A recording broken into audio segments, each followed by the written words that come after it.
नमस्ते प्रिय विद्यार्थियों, लर्न विथ हेमा में आपका स्वागत है. This is Madhyama lesson 15. போன வீடியோவில் நம்ம கிராமர் லெசன்ஸ் படித்தோம். அது ஒரு சின்ன grammar part which is very very basic. உங்களுக்கு எந்த டவுட்ஸ் இல்லாமல் ஃபுல்லாக புரிஞ்சிருக்குன்னு நினைக்கிறேன். இந்த வீடியோவில் grammar question and answers revise பண்ண போகிறோம். கிராமர் லெசன் வீடியோவை பார்க்காதவங்க மேலே ஐ பட்டனை கிளிக் பண்ணி ப்ளீஸ் அந்த வீடியோவை பார்த்துட்டு வந்து அப்புறமா இந்த கொஷின் ஆன்சர்ஸ் படிங்க. அப்போ தான் ஆன்சர்ஸ் மெமரைஸ் பண்ண ஈஸியாக இருக்கும். வாங்க ஃபஸ்ட் எக்ஸாமில் கொஷின் பேப்பர் பேட்டர்ன் எப்படி கொடுப்பாங்கன்னு பார்க்கலாம். இந்த grammar question and answer portion Madhyama paper 1ல் லாஸ்ட் ரோமன் லெட்டர், அதாவது 12th ரோமன் லெட்டரில் கொடுத்துருப்பாங்க. பிரஷ்னோं के उत्तर लिखिए, write the answer for given questions. இந்த கொஷின் ஆன்சர்ஸ் பேஜ் நம்பர் 211ல் இருக்கும் உங்கள் புக்கில். மொத்தமாகவே 15 கொஷின் தான். அதில் 8 கொஷின் எக்ஸாமில் கேட்பாங்க. நீங்கள் ஏதாவது 5 கொஷின் சாய்ஸில் எழுதலாம். Every answer carries 2 marks, so டோட்டலாக 10 மார்க்ஸ்.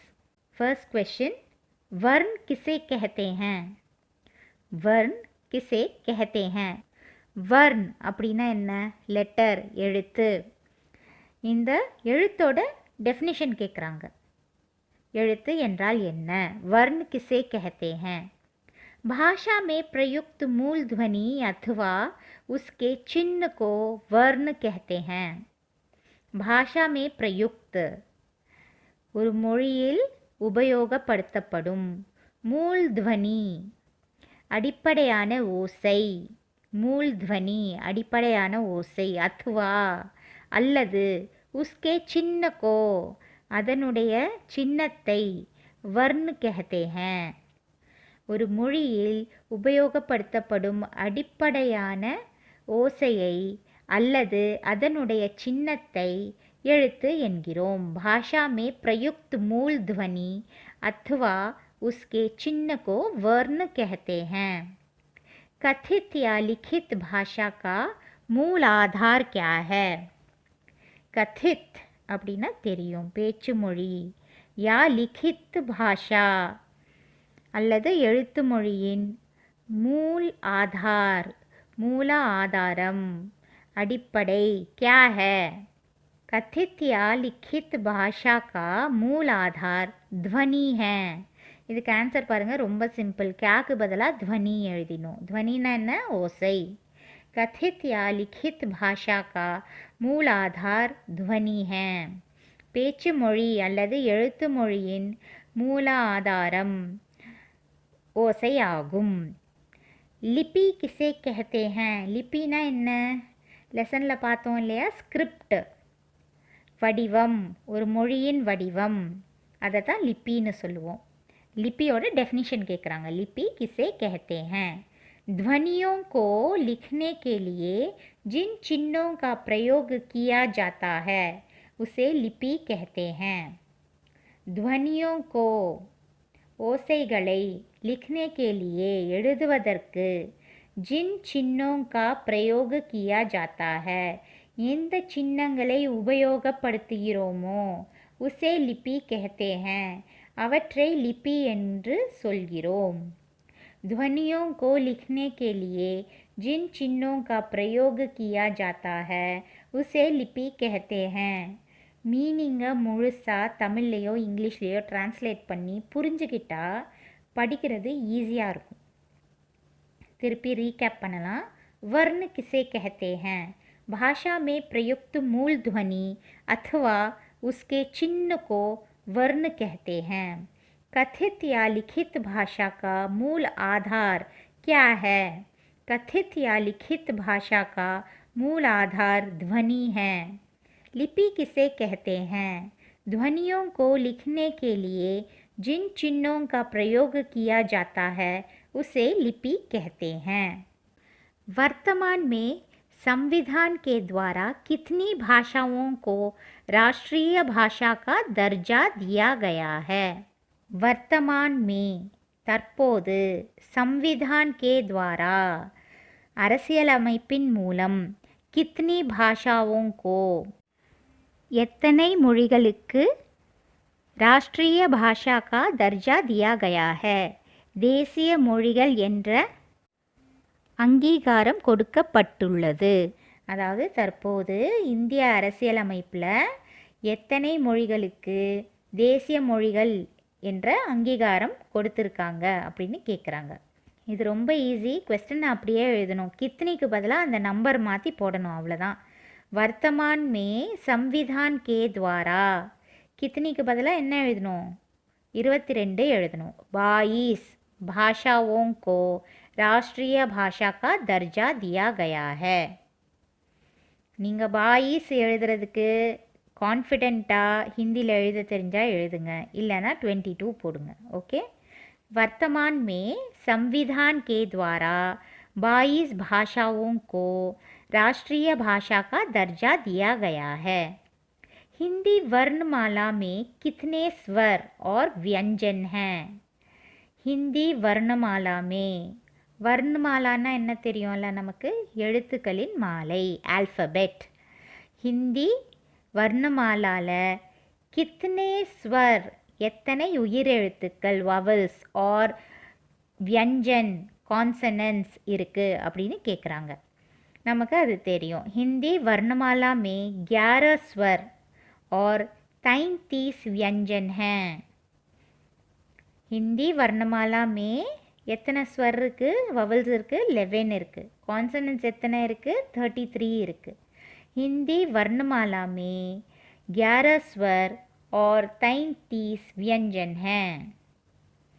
स्वरों का प्रयोग कैसे होता है? स्वरों का प्रयोग कैसे होता है?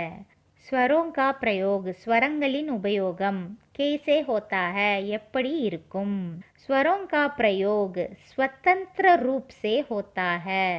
இது லெசனில் படித்தோம். स्वतंत्र रूप அப்படின்னா इंडिपेंडेंट फॉर्म. स्वरों का प्रयोग स्वतंत्र रूप से होता है.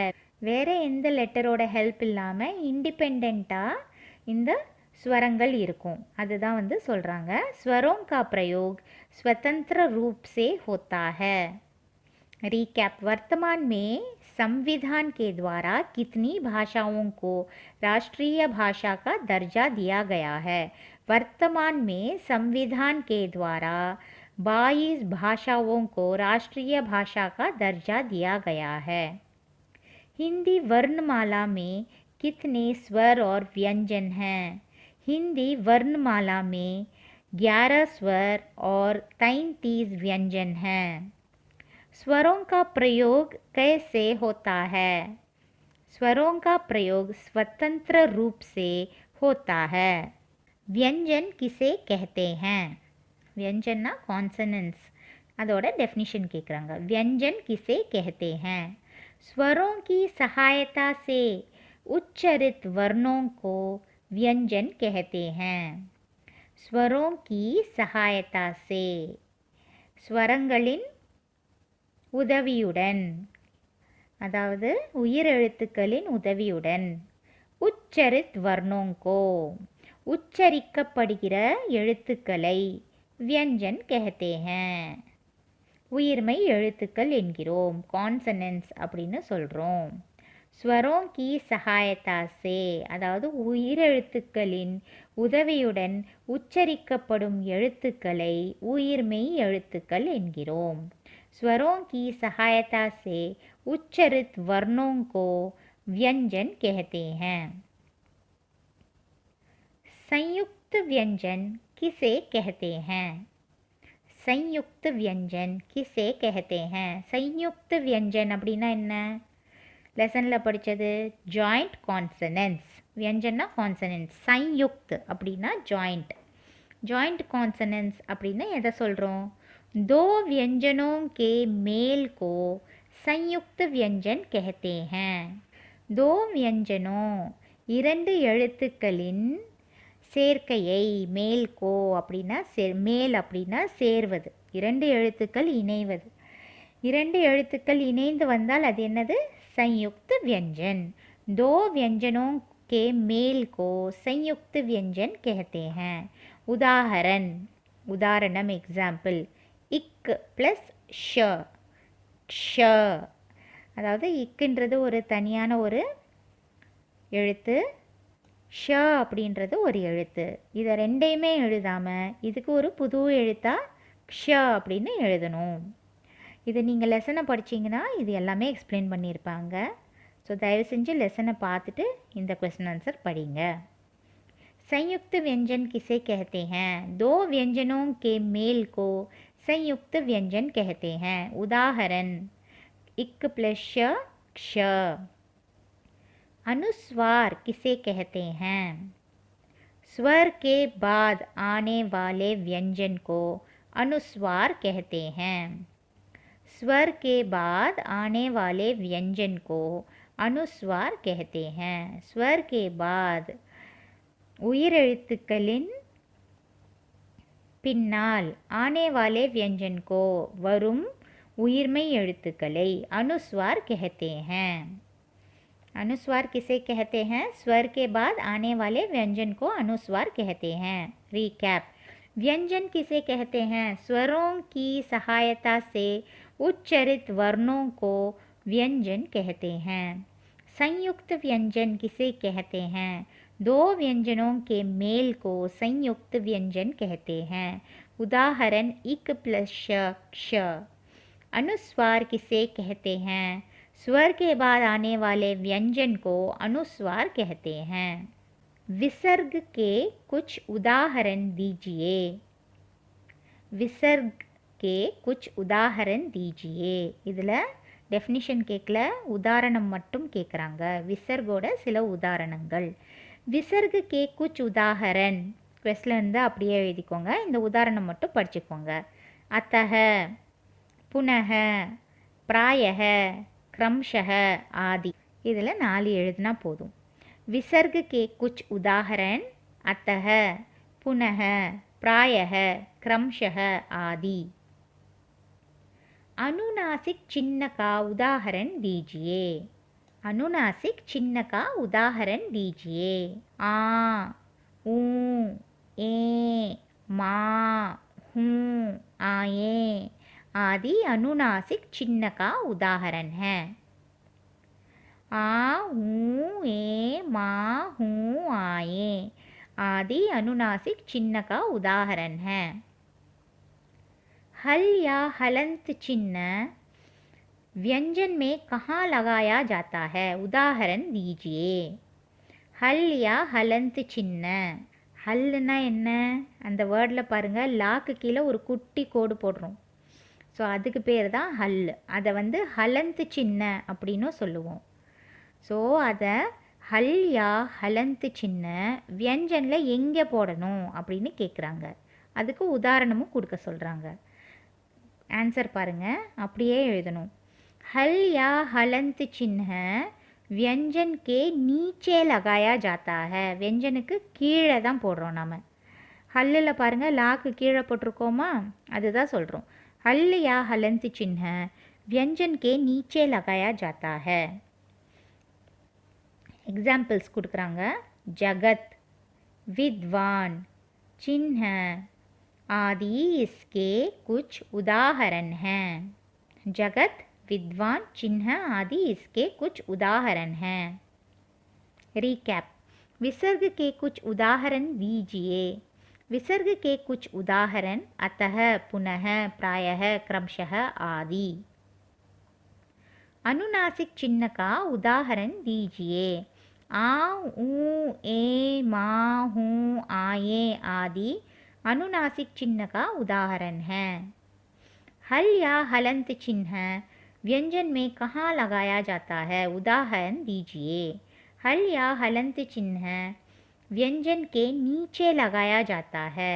जगत, विद्वान, चिन्ह आदि इसके कुछ उदाहरण हैं.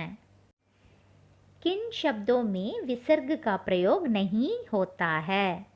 किन शब्दों में எந்த வார்த்தைகளில் விசர்கு கா பிரயோக் நஹி ஹோத்தா ஹை? விசர்கு உபயோகப்படுத்தப்படுவதில்லை. விசர்குனா என்ன தெரியும் நமக்கு?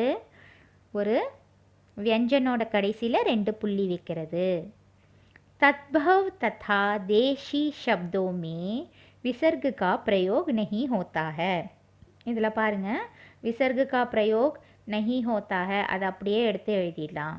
ஆன்சரில் தத்பவ் தத்தா தேசி சப்தோமே அதை மட்டும் நீங்கள் படிக்கணும்.